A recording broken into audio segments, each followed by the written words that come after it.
오늘의 말씀은 출애굽기 2장 11절에서 25절의 말씀입니다. 오늘의 말씀은 어제의 말씀으로부터 약 40년이 지난, 그러니까 모세가 40세 때에 있었던 이야기를 담고 있습니다.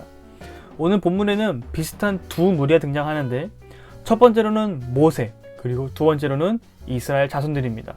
우리 먼저 모세를 살펴보도록 하겠습니다. 모세는 자신의 형제, 곧 동족인 히브리 사람들이 어떻게 생활하는지를 보고 싶어 했습니다. 그래서 외출을 나가게 되죠. 이때 한 애굽 사람이 자신의 동족인 히브리 사람을 학대하는 모습을 보게 됩니다. 이 불의를 참지 못한 모세는 그 애굽인을 쳐 죽이게 되죠. 이튿날 모세가 또다시 외출을 하게 됩니다. 근데 이번에는 동족인 히브리 사람들끼리 서로 싸우고 있는 모습을 보게 된 거예요. 이에 모세가 이 둘을 중재하자 이들이 모세에게 누가 너를 재판관으로 세웠냐? 너가 나도 죽이려 하냐? 라고 비꼬게 되죠. 모세가 살인을 저지르는 일이, 그것도 애굽 사람을 쳐 죽인 소문이 온 애굽에 퍼지게 됩니다.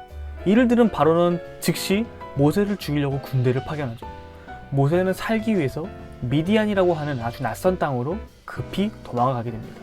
하루는 모세가 우물가 곁에서 시간을 보내고 있었습니다. 이때 7명의 여인들이 자신들의 양떼를 이끌고 물을 주려고 우물가로 찾아오죠. 그런데 다른 목자들이 와서 이 여인들을 내쫓습니다. 그러자 모세가 그 불의를 참지 못하고 이 7명의 여인들을 보호하고 그들을 도와주게 되죠. 이로 인해서 모세는 이 7명의 여인들 가운데서 한 명, 십보라와 결혼하여 가정을 꾸리게 됩니다. 그리고 첫째 아들의 이름을 게르솜이라 짓게 되죠. 모세는 굉장히 애매한 사람이었습니다.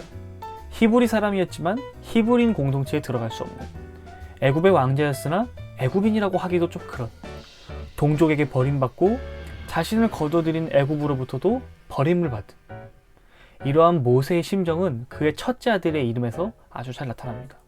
첫째 아들인 게르솜의 뜻은 바로 나그네죠. 나그네. 두 번째로는 이스라엘 자손들입니다. 모세가 가정을 꾸린 지도 벌써 몇 년이 지났어요.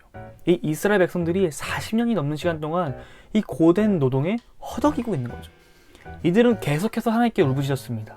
제발 살려달라고 말이죠. 모세와 이스라엘 자손들의 공통점은 기댈 곳이 없었다라는 것입니다. 모세와 이스라엘 자손들의 공통점은 기댈 곳이 없는 사람들이었다는 것입니다. 모세는 기댈 곳이 없는 사람이었어요. 그는 그 어디에도 속하지 못한 사람이었죠. 태어나자마자 죽음의 위기를 경험했고, 바로의 공주가 이집트 공주의 양자로 들어갔으나 그 피가 히브리인이었기 때문에 수많은 위협을 느꼈을 수도 있을 것이고, 또 엄청난 눈치를 보며 살았겠죠. 그 삶이 얼마나 피곤하고 힘들었을까요?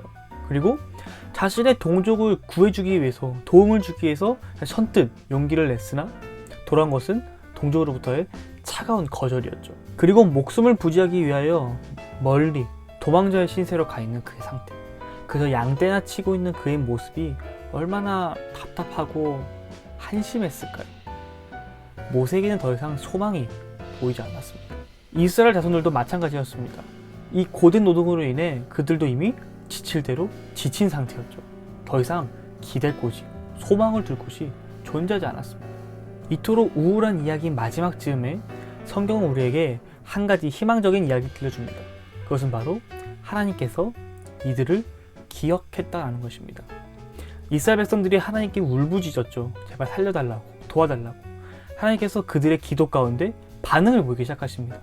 하나님께서 아브라함, 이삭, 야곱과 하셨던 약속을 기억하시고 이 이스라엘 백성들을 보호하시죠. 그리고 저 뒤쪽에서는 이들을 구원하기 위하여 모세를 준비하시기 시작하십니다. 우리 삶 속에 하나님의 일하심이 보이지 않을 때가 있어요.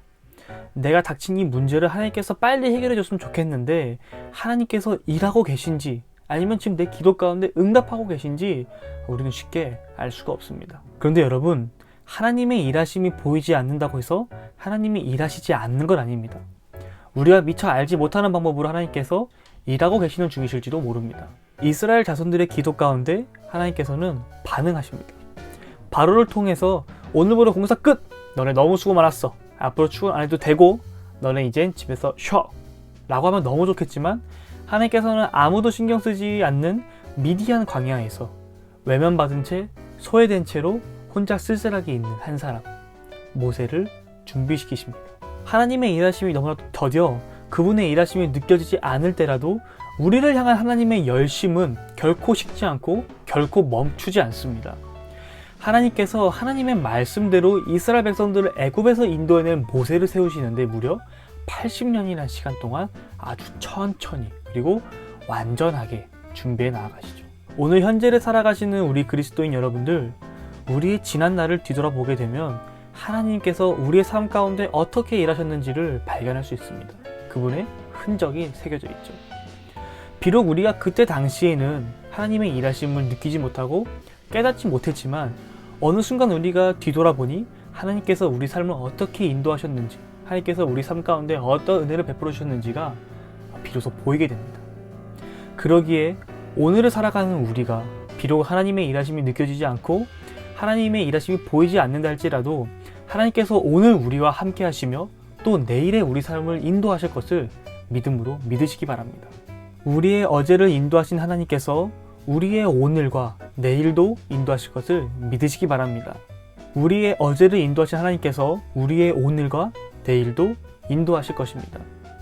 막막한 상황 가운데 좌절하고 낭망하는 것이 아니라 상황과 문제보다 더 크신 하나님께 기대고 그분께 소망을 두고 그분께서 일하심을 믿음으로 취하면서 날마다 하나님과 동행하는 놀라운 축복이 있기를, 그리고 날마다 하나님께 울부짖으며 하나님의 일하심을 사모하는 우리 모두가 되기를 주님의 이름으로 축복합니다.